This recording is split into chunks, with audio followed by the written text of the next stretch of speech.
Bismillahirrahmanirrahim. Assalamualaikum warahmatullahi wabarakatuh. Selamat datang kembali di Fakta Sejarah. Di kesempatan kali ini kembali saya akan membawakan kisah yang dituliskan dari tim Cerita Emak berdasarkan versi Bapak Sasongko. Saya bersumpah, desa itu benar adanya dan saya lahir di sini. Desa Prias Pengantin versi Pak Sasongko. Sebelum kita masuk ke kisahnya, mari kita berdoa dulu. A'udzubikalimatillahit tammati min syarri ma khalaq. Bismillahirrahmanirrahim. Allahumma sholli ala sayyidina Muhammad sallallahu alaihi wasallam. Ini dia selengkapnya.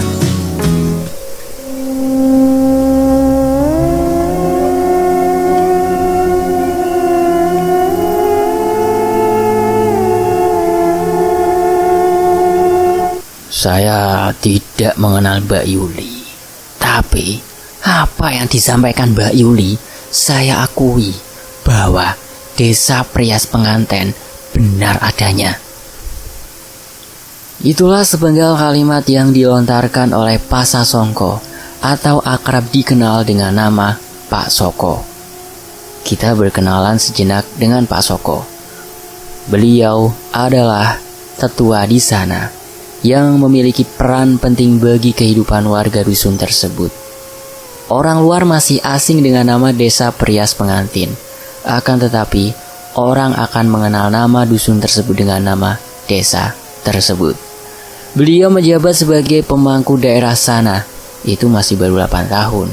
Sebelumnya, posisi itu pernah dijabat oleh mendiang bapak dari Pak Sasongko.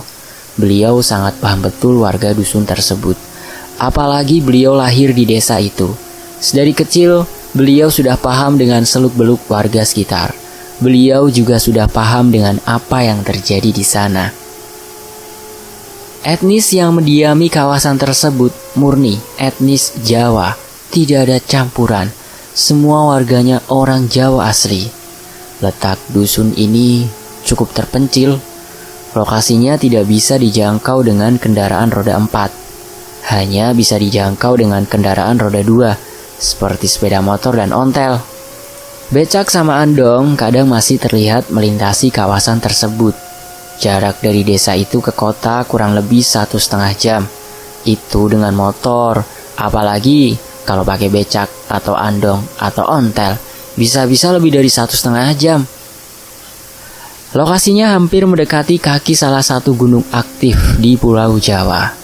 Menurut yang disampaikan Pak Soko, biasanya para pendaki yang ingin mendaki di sana akan melintasi desa ini sebagai medan perjalanannya. Desanya masih sangat asri sekali. Teman-teman masih dapat menjumpai hutan rimbun di sekitar desa tersebut. Pohon jati tumbuh subur di sana. Semua warganya sangat ramah dan mereka sangat humble kepada orang lain. Terbukti dari cara mereka menyambut kami. Ya, walau hanya secara virtual, tapi itu udah cukup terpampang nyata adanya kok. Awalnya kita mendapat penolakan secara pribadi dari Pak Soko. Kami memaklumi, karena bagaimanapun Pak Soko bertugas melindungi privasi masyarakat di sana. Tapi usaha kami tidak berhenti di situ. Bisa dibilang pendekatan kami sedikit memaksa, tapi kami sedikit tertarik dengan apa yang pernah terjadi di desa tersebut. Sampai-sampai banyak desa sekitarnya menjuluki desa tersebut dengan nama Desa Prias Pengantin. Semakin lama Pak Soko mungkin tahu dan paham kalau maksud tujuan kita baik. Kita juga menjelaskan kalau Pak Soko boleh menyampaikan apapun yang ingin disampaikan. Tapi jika ada yang tidak ingin disampaikan, kita pun tidak keberatan kalau Pak Soko ingin di-skip. Akhirnya setelah pendekatan yang cukup lama, kita pun mulai diterima baik oleh warga di sana. Ternyata Pak Soko ini orangnya begitu ramah dan baik sekali. Pak Soko juga memperkenalkan kita dengan beberapa tetua lain di desa itu. Yang membuat aku notice dari hasil video call dengan Pak Soko. Secara tidak langsung, beliau memperlihatkan budaya Jawa masih sangat kental di desa tersebut. Para orang tua di desa itu masih mengenakan kebaya dan ada kendit di perutnya. Lalu mereka juga masih memakai kain jarik. Selain itu, rambut mereka juga masih disanggul. Pemandangannya sedikit aneh bagi aku pribadi sebagai orang kota. Mungkin masyarakat di desa masih menjunjung tinggi budaya mereka. Cuma akunya aja yang gak tahu. Bukan hanya para orang-orang sepunya saja. Kadang aku lihat seliweran anak-anak mudanya juga mengenakan pakaian yang sama. Karena aku penasaran, aku memberanikan diri untuk bertanya. Kenapa pakaian keseharian mereka masih memakai pakaian seperti itu, Pak? Pak Soko sambil setengah berbisik berkata, mereka yang masih memakai pakaian adat sehari-harinya, tandanya mereka berasal dari golongan orang-orang yang ilmunya tinggi.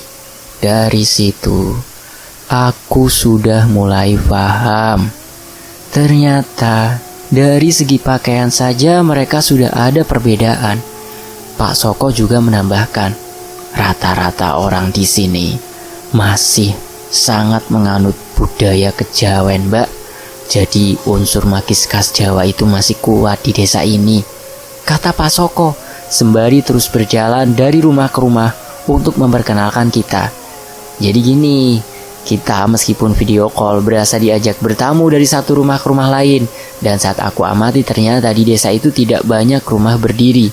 Karena dari start rumah Pak Soko sampai rumah terakhir itu aku hitung hanya ada sekitar 33 rumah di desa itu. Terus aku tanya lagi dan Pak Soko menjawab, memang Mbak, di sini hanya ada 33 rumah dan 57 kepala keluarga. Jadi kalau kita lihat di Google Map, desa ini seperti luas sekali. Tapi ternyata yang dimaksud desa Prias Pengantin ya, desa ini. Katakanlah seluas itu dalam satu kawasan desa, tapi terpisahkan oleh beberapa dusun. Kalau menurut pendapatku, ibaratnya nih ya, buat yang orang Surabaya nih, Bendul Merisi, itu nama satu sudut wilayahnya. Tapi sebenarnya di dalam area Bendul Merisi itu, masih banyak gang-gang pemisahnya. Contoh, Bendul Merisi Gang Salak, Bendul Merisi Gang ini, Bendul Merisi Gang itu. Sama halnya dengan desa ini. Desa ini di Dusun Naga, atau desa ini Dusun Buaya. Ya wes kayak gitulah, kurang lebihnya ya. Mungkin ada yang bisa membenarkan? Boleh dong komen di bawah nanti. Nah, pemisah antara satu dusun dengan dusun yang lain adalah hamparan sawah milik beberapa warga yang saling berdampingan. Jadi terkesannya kayak luas sekali sawahnya. Yang paling fenomenal ya dusun ini. Dusun yang lebih dikenal dengan nama Desa Prias Pengantin oleh warga dari dusun-dusun sebelahnya. Sekarang kita masuk ke sesi penjelasan kenapa dusun tersebut sampai diberikan satu nama yang khas oleh warga dari dusun-dusun yang lain.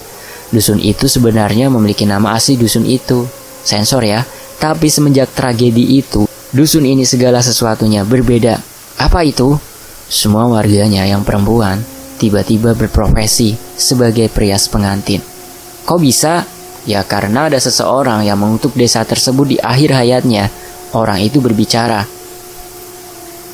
siapa saja perempuan yang sudah menginjakkan kaki atau lahir di dusun ini, mereka semua harus menjadi perias pengantin dan mereka harus mengabdikan dirinya untuk kebahagiaan orang lain. Barang siapa saja yang tidak menjalani profesi tersebut, maka aku bersumpah satu dusun akan mengalami kemalangan. Ya, kurang lebih seperti itu sumpahnya setelah kita translate ke bahasa Indonesia. Karena kalau pakai bahasa aslinya, kalian jadi tahu dong. Kan tempatnya masih rahasia. Ya, sebelum kita membahas sosok yang mengucapkan sumpah itu, kita kembali ke cerita awal dulu ya. Dulu, warga sekitar, khususnya dusun yang disumpahi ini tidak percaya dan menganggap itu hanya bualan orang gila. Sampai akhirnya datang malapetaka pertama. Tiba-tiba semua sawah milik warga dusun tersebut mengalami kekeringan. Benar-benar hanya sawah milik warga dusun itu saja. Sedangkan sawah orang dari dusun sebelah masih baik-baik aja. Mereka masih belum mengaitkan kemalangan tersebut dengan sumpah perempuan ini. Lalu datanglah malapetaka yang kedua, di mana warga satu dusun diserang penyakit yang aneh sampai mengakibatkan kematian beberapa orang. Anehnya, wabah itu hanya ada di dusun tersebut. Lagi-lagi dusun yang lain baik-baik saja. Dan malapetaka yang terakhir, yang menurutku lebih parah daripada kekeringan, penyakit, ataupun air sumur yang tiba-tiba keruh sampai tidak bisa dikonsumsi adalah angin puting beliung. Awalnya warga melihat kalau warna awan saat itu berubah menjadi gelap, sangat gelap. Padahal saat itu kondisinya siang hari, tapi seperti penampakan di malam hari. Suara petir saling menyambar satu sama lain. Tidak ada warga yang berani keluar rumah saat itu. Tak lama kemudian terdengar sesuatu yang bergemuruh dan suaranya sangat kencang. Semakin lama suara gemuruh itu mulai mendekati rumah warga dan terdengar banyak sekali suara orang yang berlarian minta tolong. Saat mereka melihat ternyata ada angin puting beliung yang sangat besar tiba-tiba muncul di dusun tersebut. Mereka berbondong-bondong keluar meninggalkan dusun, dan saat sudah keluar dari dusun, mereka semua dibuat terkejut karena sekitarnya sama sekali tidak ada apa-apa. Bahkan sinar matahari bersinar sangat terik. Tapi kenapa hanya awan di desa itu aja yang terlihat sangat pekat? Dari situ, lambat laun warga mulai percaya. Sepertinya sumpah perempuan itu benar adanya. Setelah angin puting beliung itu pergi, mereka langsung membuat acara ruatan ala budaya kejawen di dusun tersebut. Para tetua di sana saling duduk melingkar merapal beberapa doa yang mana tidak bisa kita sebutkan di dalam cerita ini. Sebatas untuk melindungi agar tidak disalahgunakan. Lalu mereka memotong anak sapi dan darahnya diambili oleh orang-orang di dusun tersebut. Darah yang sudah dikasih doa-doa itu nantinya akan disiram ke tanah depan rumah masing-masing. Sebelum akhirnya mereka mulai membangun ulang rumah mereka yang roboh terkena angin puting beliung tadi siang. Jadi malamnya para perempuan dan anak-anak di dusun itu tidur bersama-sama di tempat, katakanlah seperti balai desa. Terus yang laki-laki saling bahu-membahu untuk membangun rumah mereka dengan bahan-bahan seadanya. Rumah orang dulu mayoritas masih dari besek, terus atapnya dari genteng yang bahan dasarnya dari tanah liat berwarna merah. Penerangan saat itu juga ala kadarnya. Elektronik masih belum ada di sana, bahkan untuk penerangan di dalam rumah mereka memakai lampu minyak. Sesudah membangun semua rumah yang roboh, semua warga mulai membuka jasa perias pengantin. Loh, kok mendadak? Apa mereka bisa? Ya mendadak karena mereka tidak ingin malapetaka itu datang lagi. Nyatanya para tetua di sana bisa merias. Mungkin usahanya aja yang beda. Kalau kita zaman sekarang nih mau belajar make up tinggal download video di YouTube. Habis gitu ditonton sambil kita praktekin. Kalau orang-orang zaman dulu, mereka harus berbondong-bondong ke kota yang lokasinya lumayan jauh dari dusun. Seperti yang aku bilang sebelumnya, 1,5 jam naik motor. Karena waktu itu adanya cuma delman atau andong. Jadi mereka harus OTW pagi-pagi agar tidak kesiangan sampai kota. Karena di kota ada 3 salon yang menyediakan jasa merias pengantin. Pas sampai di kota, mereka langsung berkerumun ke tempat 3 salon itu untuk melihat step by step caranya merias pengantin pada zaman itu. Sampai orang yang punya salon itu kewalahan. Karena kesannya, orang-orang dusun ini agak absurd banget. Jadi kadang suka mengundang gelak tawa pemilik salon. Beruntung, pemilik salonnya baik sekali, mau mengajarkan mereka. Hampir sebulan lamanya, mereka belajar di 3 salon berbeda yang ada di kota. Dan sedikit demi sedikit mereka sudah paham. Sekarang mereka tinggal mikir bagaimana caranya mereka mendapatkan uang untuk membeli peralatannya. Tahun 1969 itu mentok merias pengantin seperti apa sih? Ya nggak seheboh sekarang tentunya. Dulu pengantin diriasnya sangat natural, tapi aksen Jawanya dapat. Bahkan banyak yang saat menikah tidak merias wajahnya. Ya sebatas ala kadarnya. Meski begitu, harga-harga riasannya juga tidak murah loh. Apalagi untuk membeli baju-baju pengantin adat Jawa, itu juga tidak murah. Intinya modal awal mereka itu nggak gampang.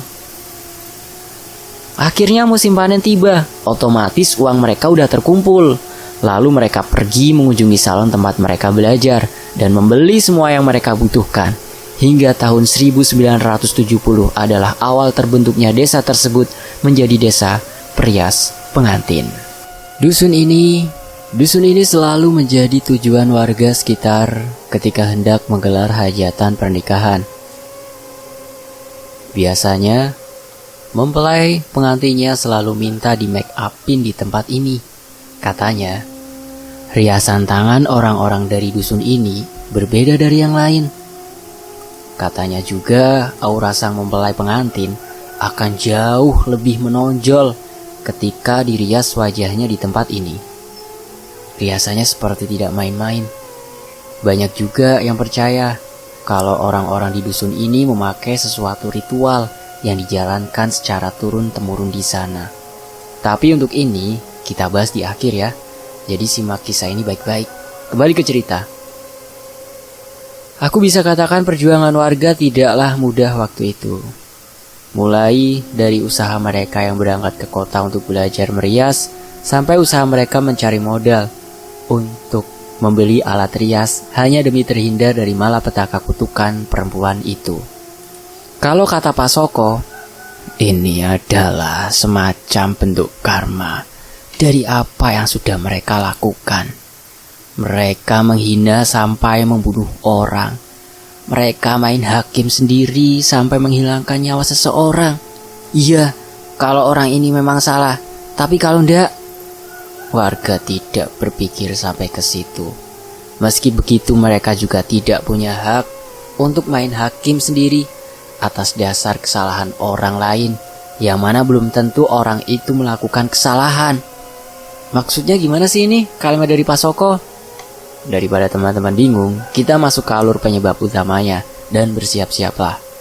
Pada tahun 1968, adalah seorang anak muda yang juga asli warga dusun tersebut hendak menikah. Anak muda itu bernama Tarmiji, yang saat itu masih berusia 35 tahun, dan Kuntari, yang saat itu masih berusia 30 tahun. Keduanya berasal dari keluarga yang kurang mampu. Keluarga kedua anak muda ini sehari-harinya bekerja sebagai petani dan mengurus sawah milik orang kaya di desa sebelah. Setiap harinya mereka akan diberi upah setengah kilo beras yang nantinya akan mereka masak untuk dimakan. Untuk menutupi kebutuhan mereka setiap harinya, mereka akan melakukan pekerjaan yang lain. Tarmiji setiap sore selalu membabat rumput untuk makan ternak milik pemerah susu di dusun sebelah. Sedangkan Kuntari akan mengasuh anak-anak orang kaya di tempat yang sama dengan Tarmiji kerja. Kadang Tarmiji dan Kuntari setiap harinya akan dibayar dengan roti, kadang juga telur, daging ayam, atau bahkan ada kalanya mereka pernah mendapatkan daging sapi dan ikan. Itu semua sudah seperti barang langka bagi keluarga Tarmiji dan keluarga Kuntari. Kita masih bisa mendapati orang-orang kaya di dusun sebelah, sedangkan di dusun tempat Kuntari dan Tarmiji terkenal dengan dusun yang masyarakatnya kurang mampu semua. Katakanlah keluarga Tarmiji dan Kuntari berada di urutan paling bawah secara tingkat ekonomi warga di dusun tersebut. Keduanya berawal dari pertemanan hingga mereka memutuskan untuk menikah. Pernikahan mereka tidak berjalan dengan baik. Saat itu, untuk mendapatkan penghulu sangatlah susah. Mereka harus ke kota dan membayar beberapa uang sebagai administrasi. Beruntung, bapak dari juragan tempat Kuntari dan Tarmiji bekerja adalah seorang penghulu. Jadi mereka tidak perlu membayar sepeser pun untuk akad nikah. Tapi yang namanya wanita tetaplah wanita. Sama halnya dengan Kuntari. Dia ingin terlihat anggun dengan paes di hari pernikahannya. Tetapi apalah daya, keluarga mereka tidak ada yang mampu menyewa jasa perias pengantin. Sedangkan kurang 3 hari lagi adalah hari di mana Kuntari dan Tarmiji menikah. Pas di malam menjelang hari pernikahannya, dia, Kuntari, mencoba mendatangi rumah Mbak Gima. Jadi begini, sebenarnya dulu di desa itu ada satu orang perias pengantin. Beliau pindahan dari kota dan menetap tinggal di desa itu karena sang suami mengalami kebangkrutan. Suami Mbak Gima ini punya usaha toko emas, tapi tokonya baru aja dimaling. Alhasil mereka udah nggak punya apa-apa dan tahu-tahu pindah menetap jadi salah satu warga di situ. Ada yang bilang, rumah yang ditempati Mbak Gima ini adalah rumah yang diwarisi dari orang tua suaminya. Karena ada beberapa warga sekitar yang merasa mengenal keluarga sang suami. Cuma waktu itu, kedua mertua Mbak Gima udah meninggal dunia semua dan sang suami adalah anak tunggal. Ada yang bilang meninggalnya nggak di desa itu, melainkan di kota, karena keluarga suaminya sempat meninggalkan desa, lalu pergi ke kota untuk mengadu nasib di sana. Gak taunya, selama di kota mereka membangun toko emas. Kembali ke Kuntari. Kuntari datang ke rumah Mbak Gimah sambil memohon-mohon agar Mbak Gimah bersedia merias dirinya saat akad nikahnya besok. Kuntari saat itu sampai bersujud-sujud kepada Mbak Gimah. Cuma sayangnya Mbak Gimah tidak menyambut dengan baik permintaan Kuntari. Mbak Gimah malah membentak Kuntari dan mengusirnya agar jauh dari rumahnya. Dengan isak tangis Kuntari pergi menjauhi rumah Mbak Gimah dan kembali pulang ke rumahnya. Saat di dalam rumah Kuntari hanya menangis di dalam kamarnya. Banyak mulut yang mempertanyakan sebab kenapa dia menangis. Tapi tak sedikit pun Kuntari menjawab pertanyaan salah satu dari mereka. Hingga keesokan harinya, tibalah hari pernikahan Kuntari dan akad nikah akan segera digelar. Para tamu undangan yang tak lain tetangga sekitarnya mulai datang ke halaman depan rumah Kuntari. Mereka ingin menyaksikan prosesi acara pernikahan Kuntari dan Tarmiji. Waktu Tarmiji datang ke rumah Kuntari bersama keluarganya, respon tetangga biasa aja. Terlihat Tarmiji hanya memakai kaos oblong berwarna putih dan sarung berwarna abu-abu tua, dicampur warna hitam. Begitu pula dengan keluarga iring-iringannya yang hanya memakai ala kadarnya sambil membawa seserahan seperti pisang, umbi-umbian dan beras dalam karung. Tak lama setelah kedatangan Tarmiji dan rombongannya, Kuntari pun diarak keluar dari kamarnya. Kuntari memakai baju kebaya berwarna putih lusuh.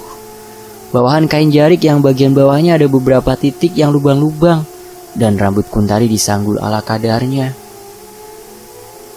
Kuntari keluar kamar sambil nunduk seperti malu, dengan banyak mata yang melihatnya.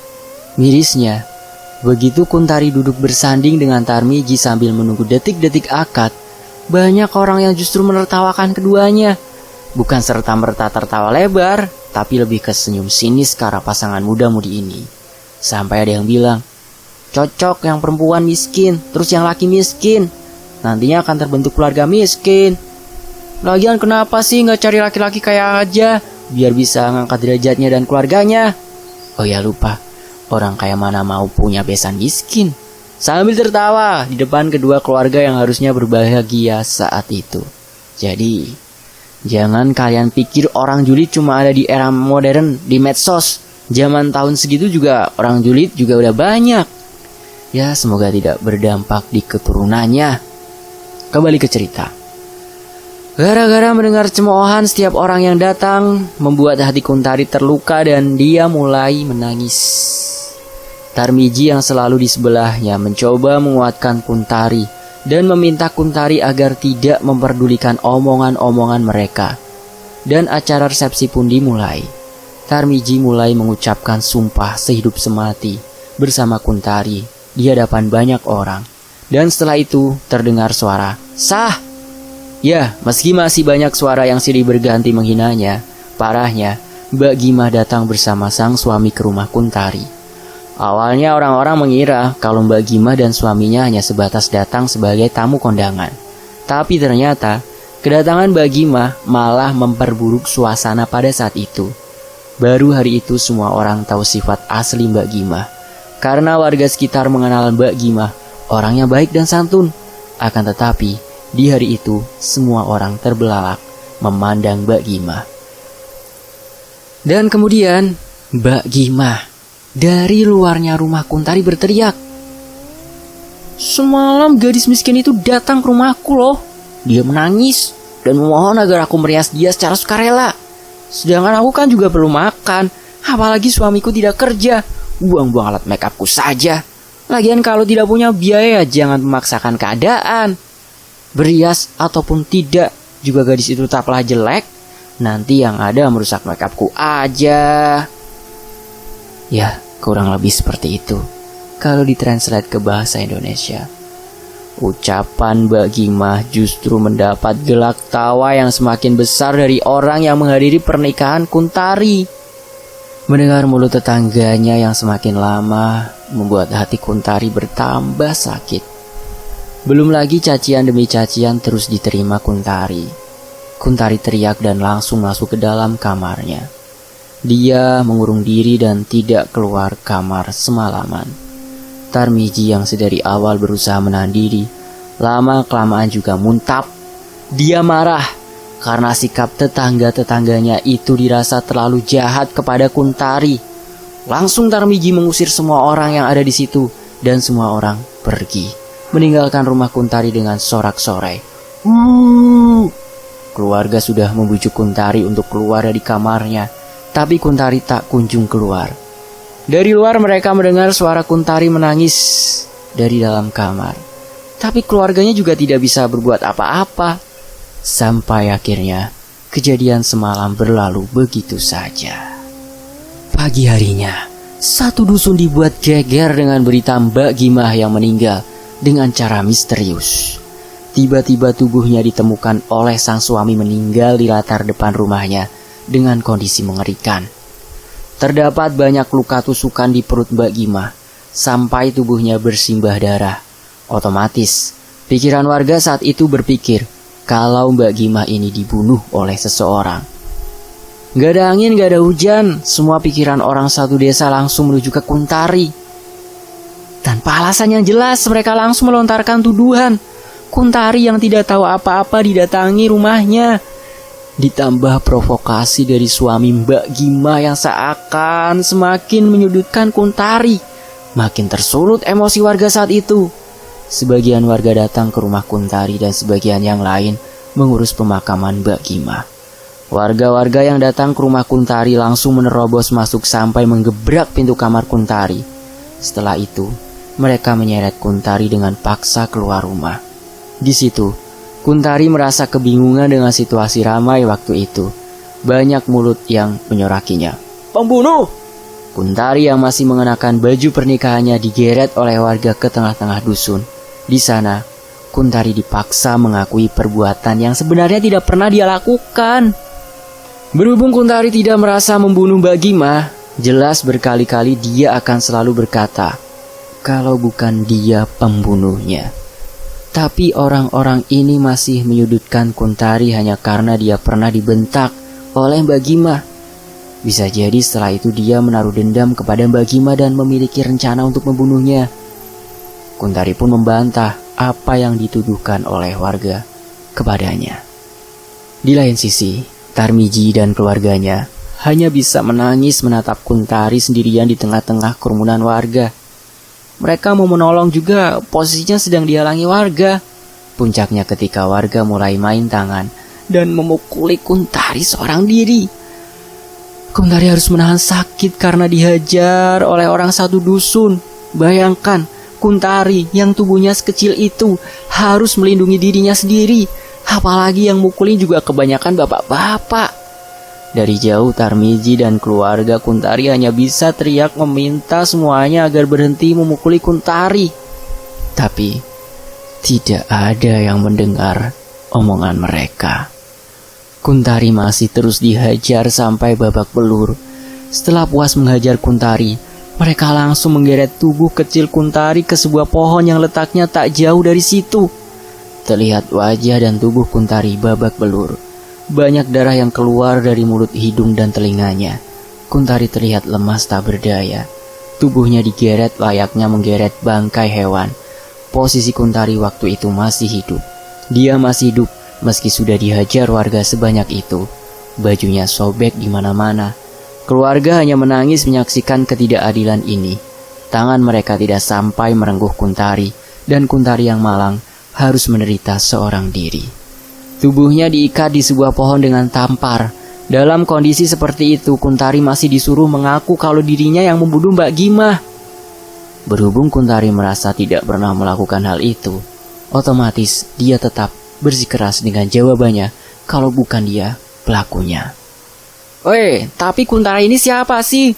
Dia hanya gadis desa yang hidup di bawah garis kemiskinan. Dia tidak punya power apa-apa." Tidak ada uang yang bisa dia pakai untuk menyelamatkan nyawanya.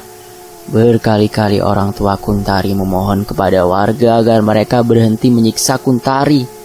Jelas suara mereka tidak akan didengar. Warga ini keburu geram dan amarah mereka terlalu berlebihan. Tak pakai lama, salah satu warga berkata, "Pembunuh juga harus dibunuh."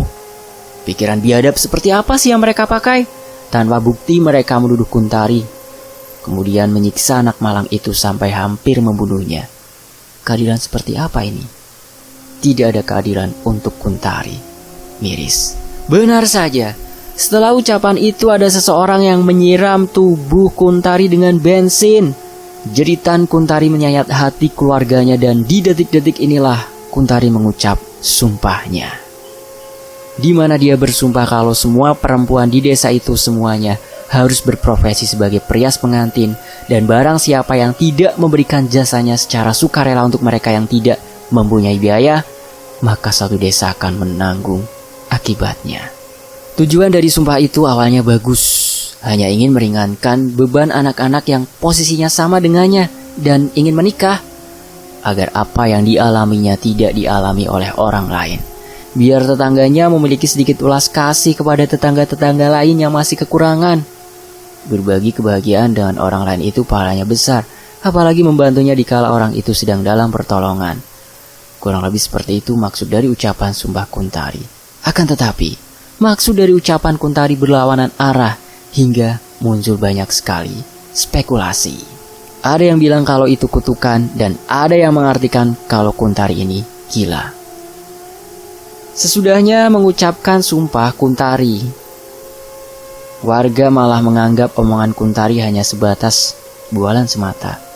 Nggak pakai banyak pertimbangan, beberapa orang mengarahkan batang korek api ke arah tubuh Kuntari. Alhasil, tubuhnya langsung terbakar. Terdengar suara jeritan, teriakan, bahkan tangisan Kuntari yang kesakitan. Warga malah tertawa riang mengiringi detik-detik Kuntari menjemput ajalnya. Dan akhirnya Kuntari Malang meninggal dunia di pohon tersebut dengan menahan sakitnya. Api yang membakar tubuhnya. Semenjak itu, dusun tersebut mengalami banyak sekali kejadian janggal. Kejanggalan apa yang terjadi di dusun itu? Ya, cari tahu di bagian berikutnya. Saya pamit undur diri ya.